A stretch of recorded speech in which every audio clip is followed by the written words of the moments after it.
Que ótimo estarmos aqui para mais um encontro com a palavra e você é bem-vindo.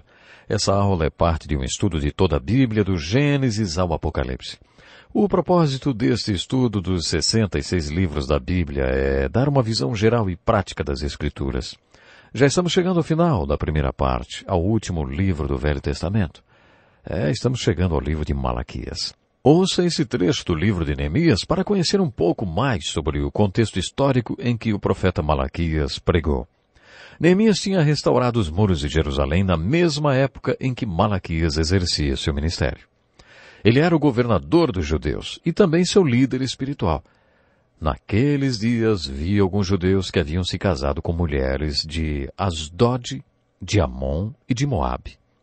A metade dos seus filhos falavam a língua de Asdod ou a língua de um dos outros povos e não sabiam falar a língua de Judá.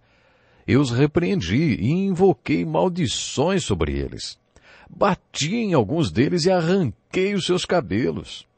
Fiz com que jurassem em nome de Deus e lhes disse: não consistam mais em dar suas filhas em casamento aos filhos deles, nem haja casamento das filhas com seus filhos ou com vocês. Essas foram as palavras de Neemias. Era assim que Neemias resolvia os problemas do povo naquele tempo. O problema era que o povo judeu estava se casando com pessoas não judias que viviam na Terra Santa. O resultado era que seus filhos não estavam mais aprendendo o hebraico, a língua do povo de Deus. O profeta Malaquias, que vamos estudar agora, também viveu nessa época. Malaquias tinha uma maneira muito peculiar de pregar e tratar dos mesmos problemas mencionados nesse trecho de Neemias. Você deve se lembrar que os 3 últimos profetas do Velho Testamento são chamados de profetas pós-exílio, porque eles ministraram ao povo depois que o povo voltou do cativeiro da Babilônia. Vou repetir porque é muito importante. O cativeiro babilônico é um marco muito importante na história do povo hebreu. Os profetas são classificados de acordo com o exílio: pré-exílio, no exílio e pós-exílio. Os últimos 3 profetas no Velho Testamento, Ageu, Zacarias e Malaquias, são profetas pós-exílio. Todos eles viveram e ministraram depois que o povo de Judá tinha voltado do cativeiro da Babilônia. Ageu e Zacarias viveram na época do primeiro retorno da Babilônia. O objetivo deles era a reconstrução do templo. Ageu era muito prático. Ele pregava: sejam fortes e trabalhem, priorize o que tem de ser priorizado e construam o templo. Zacarias tinha uma maneira muito bonita de pregar. Mas a chave para a força deles está na visão. Por isso Zacarias tira o véu e dá ao povo de Judá visões gloriosas de Deus, porque ele sabia que daquelas visões de Deus o povo receberia forças para reconstruir o templo e terminar a tarefa. Passaram-se 100 anos entre Ageu e Zacarias, que viveu e pregou na mesma época que Malaquias. 100 anos é muito tempo. Malaquias surgiu uns 10 anos depois de Neemias e Esdras, mas nem Esdras nem Neemias mencionam Malaquias. Malaquias abordou os mesmos problemas que Neemias.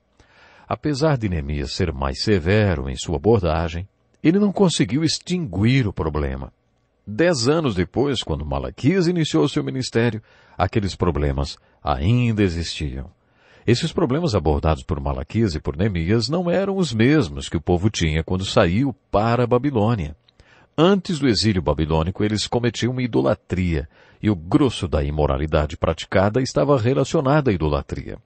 Alguns teólogos dizem que depois do exílio o povo de Deus jamais se voltou para a idolatria. Aparentemente eles aprenderam a lição. Jeremias profetizou que eles seriam reciclados e que, como um oleiro, Deus faria deles vasos novos. Quando o povo voltou da Babilônia, estava diferente. No entanto, aquele não era um povo perfeito e sem pecado. O pecado abordado por Malaquias é o que chamamos hoje de apostasia.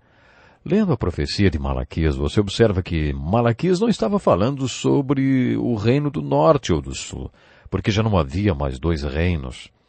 Quando Malaquias pregava, ele simplesmente se dirigia ao povo de Deus.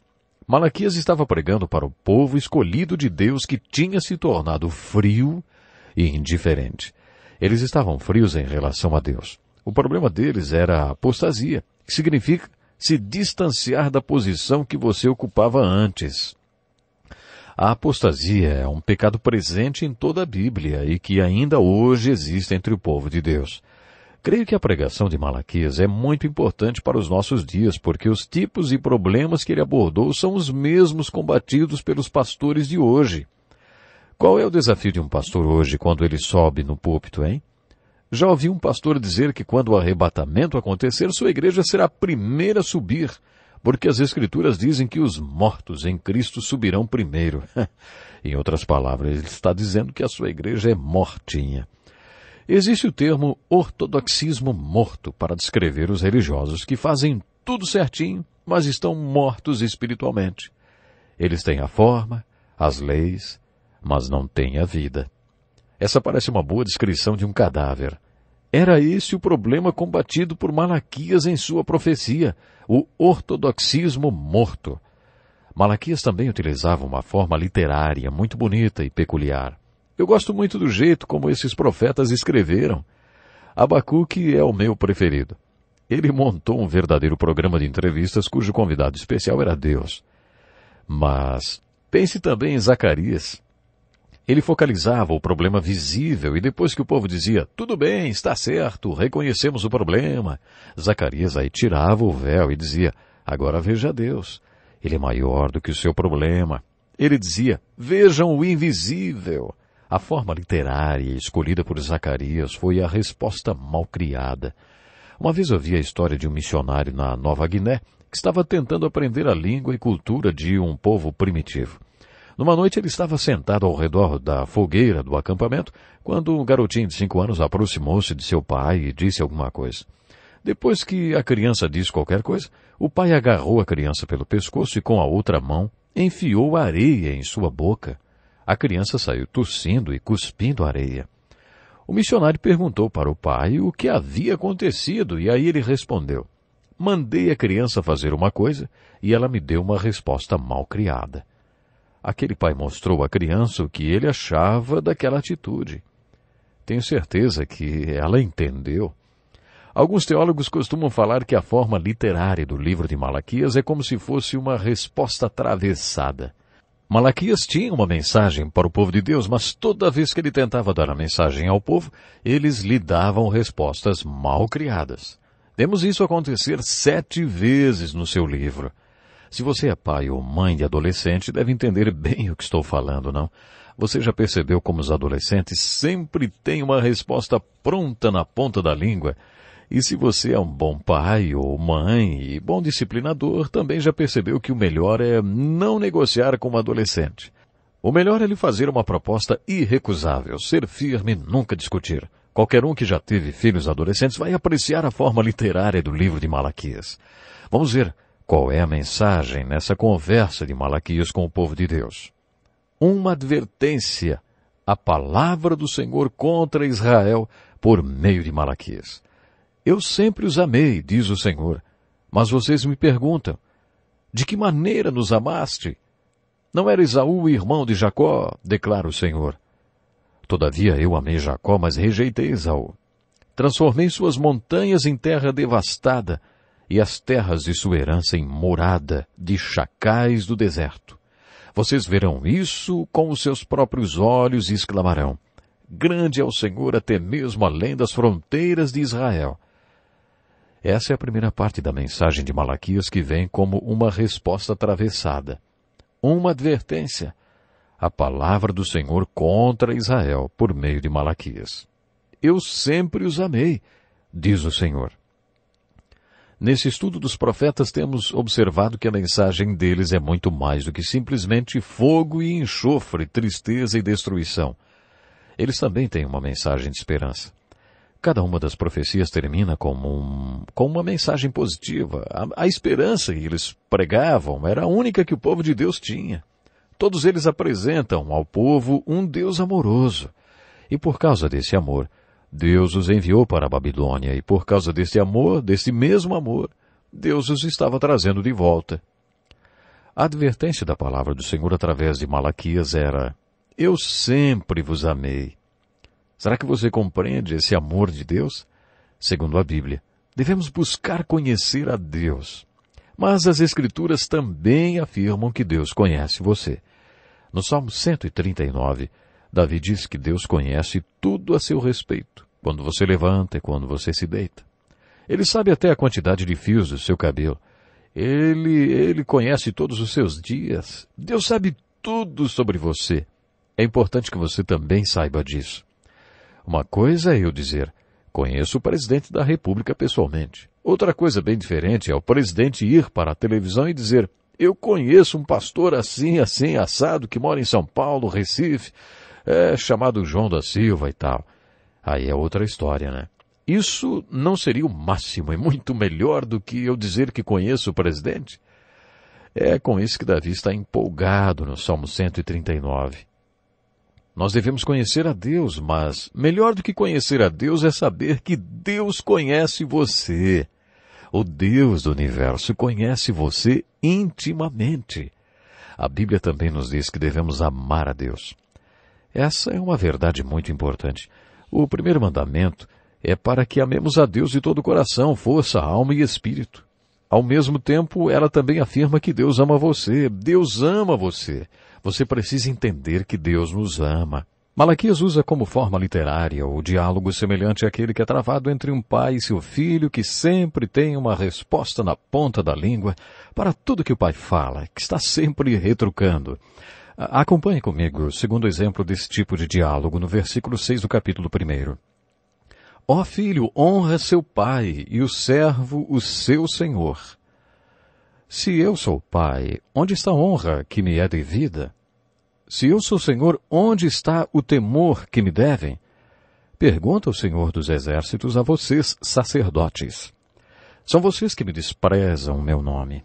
Mas vocês perguntam, de que maneira temos desprezado o teu nome? O que significa desprezar o nome de Deus? Em Mateus capítulo 6, Jesus nos ensina a orar. Pai nosso que está nos céus, santificado seja o teu nome. Essa é a primeira coisa que deveríamos pensar quando oramos. Tudo o que pedimos em oração deveria visar a glorificação do nome de Deus. Nos 10 mandamentos encontramos a ordenança para não tomar o nome do Senhor, nosso Deus, em vão. O que a Bíblia quer dizer quando se refere ao nome de Deus? Um nome expressa a essência do ser de alguém. Os nomes de Deus nas Escrituras, como Senhor dos Exércitos, usado por Zacarias mais de 50 vezes, nos revelam algo sobre Deus e sobre o seu caráter, sobre como Ele é. De acordo com Moisés e Jesus, fomos criados para mostrar ao mundo como Deus é. Recebemos a ordem de honrar e glorificar o nome de Deus. Devemos adorar a Deus e a essência do que Ele é. Assim, dizer que desprezamos o nome de Deus é a mesma coisa que desprezar quem ou o que Ele é. Essa foi a segunda acusação de Malaquias. A segunda acusação que ele fez contra o povo e que o povo negou-se a admitir. Quando eles perguntam, de que maneira temos desprezado o teu nome? Trazendo comida impura ao meu altar. Na hora em que trazem animais cegos para sacrificar, vocês não veem mal algum. Na hora de trazerem animais aleijados e doentes como oferta, também não veem mal algum. Tentem oferecê-los de presente ao governador. Será que ele se agradará de vocês? Será que os atenderá? Pergunta o Senhor dos Exércitos. E agora, sacerdotes? Tentem apaziguar Deus para que tenha compaixão de nós. Será que com esse tipo de oferta ele os atenderá? Pergunta o Senhor dos Exércitos. Ah, se um de vocês fechasse as portas do templo, assim ao menos não acenderiam o fogo do meu altar inutilmente. Não tenho prazer em vocês, diz o Senhor dos Exércitos. Eu sou um grande rei e o meu nome é temido entre as nações. Aqui o povo foi acusado de oferecer comida impura como oferta a Deus. Naquele tempo eles pagavam seus impostos ao governador e os dízimos no templo, com animais que eram parte de suas riquezas e bens. 10% dos seus animais pertenciam a Deus. Só que, para ofertar a Deus, eles levavam animais defeituosos. Malaquias desafiou o povo de Deus a tentar fazer a mesma coisa para o governador quando fossem pagar impostos.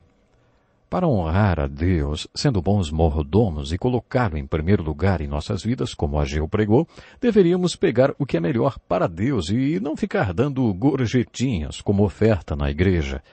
Dessa forma, além de Deus receber o dízimo, veríamos que Deus tem todo o direito a tudo que somos e temos. Malaquias continua: não temos todos o mesmo Pai? Não fomos todos criados pelo mesmo Deus? Judá tem sido infiel, desonrou o santuário que o Senhor ama.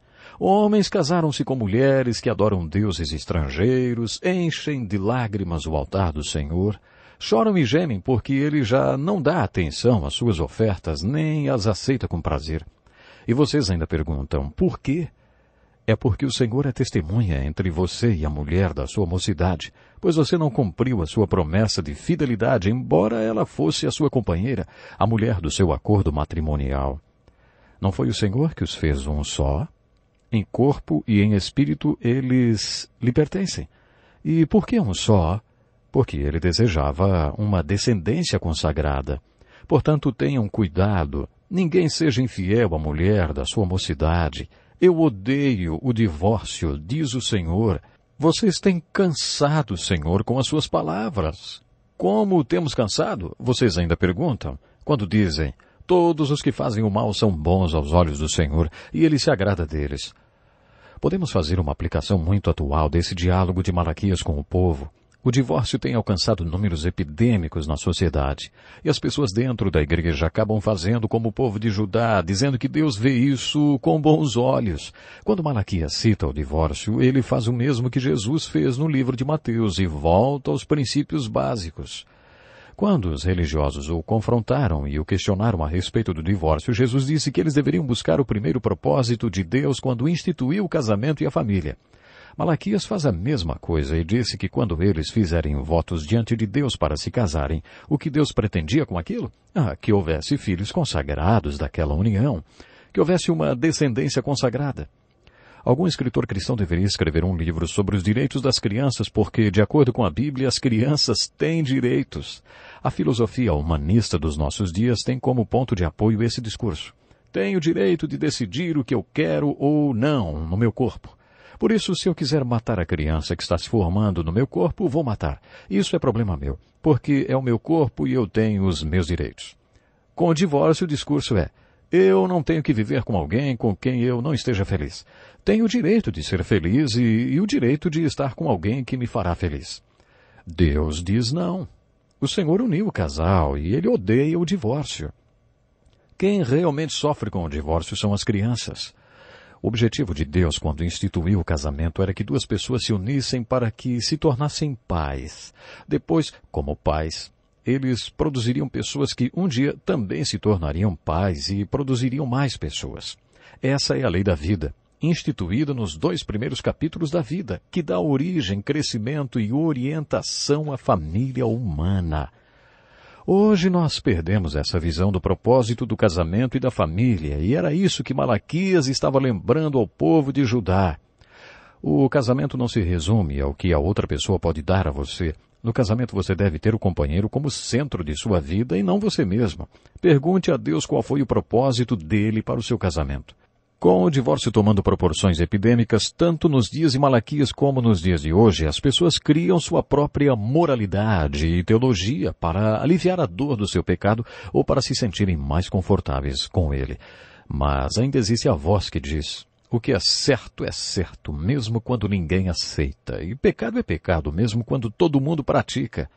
O próximo exemplo de resposta mal criada se dá quando Malaquias acusa o povo de Judá de inventar uma nova moral e usá-la como um anestésico espiritual para aliviar a dor da convicção de seus pecados. Está escrito assim, desde o tempo dos seus antepassados vocês se desviaram dos meus decretos e não lhes obedecem. Voltem para mim e eu voltarei para vocês, diz o Senhor dos Exércitos. Mas vocês perguntam, como voltaremos? Quantas vezes já tentamos falar de Jesus e a resposta é, eu não tenho nenhum problema, eu sou uma pessoa boa, eu sou um bom cidadão. Ou então, não, eu trabalho na igreja, não tem nada de errado na minha vida. Essas pessoas precisam nascer de novo e continuam dizendo, como voltaremos? Tenho certeza que você já ouviu este texto de Malaquias. Pode um homem roubar a Deus? Contudo, vocês estão me roubando. E ainda perguntam, como te roubamos? Nos dízimos e nas ofertas. Tragam o dízimo todo ao depósito do templo para que haja alimento em minha casa. Ponham-me à prova e vejam se não vou abrir as comportas dos céus e derramar sobre vocês tantas bênçãos que nem terão de guardá-las. A ideia não era que o dízimo fosse apenas a 10ª parte, mas a primeira 10ª parte. O dízimo era uma maneira de dizer Deus em primeiro lugar. E além do dízimo, os filhos de Israel também davam ofertas. Esse conceito do Novo Testamento é tratado como mordomia, que implica que tudo pertence a Deus e eu sou apenas o seu gerente. Mas é no dízimo que Deus nos convida a testá-lo. Ponham-me à prova, ele diz, e vejam se não vou abrir as comportas dos céus e derramar sobre vocês tantas bênçãos que nem terão onde guardá-las. Preste atenção nesse último bate-boca do povo de Israel no livro de Malaquias. Vocês têm dito palavras duras contra mim, diz o Senhor. Ainda assim perguntam, o que temos falado contra ti? Vocês dizem, é inútil servir a Deus. O que ganhamos? Consideramos felizes os arrogantes, pois escapam ilesos os que desafiam o Senhor. No próximo programa eu quero mostrar essas discussões sob o ponto de vista do teólogo James Hatch, que fez um estudo intitulado 7 argumentos de um coração que está se distanciando de Deus. Os exemplos do livro de Malaquias mostram os passos de uma pessoa que está se distanciando de Deus. Um coração não fica frio de uma hora para outra. É resultado de um processo que culmina com a pessoa dizendo, felizes os arrogantes. Essas pessoas que antes tinham um relacionamento íntimo com Deus precisam entender que o cair na apostasia não acontece de uma vez. É um processo gradual, passo a passo. Se você estudar esses 7 exemplos de respostas atravessadas no livro de Malaquias e o diálogo ocorrido entre Deus e o povo de Judá, perceberá que esse distanciamento de Deus ocorreu gradualmente. Poderíamos dizer que eles tiveram um esgotamento espiritual. Toda vez que Deus se aproximava do povo através de Malaquias, ele era recebido com comentários sarcásticos como, o Senhor nos amou, quando? Como cansamos a Deus? Mas em que roubamos a Deus? As respostas do povo às reclamações de Deus demonstravam que eles não tinham o coração afinado com Deus, apesar de acharem que estava tudo bem. Na continuação do estudo de Malaquias, veremos os 7 passos do declínio para os quais os líderes do povo de Deus devem estar atentos. Então, até o nosso próximo programa.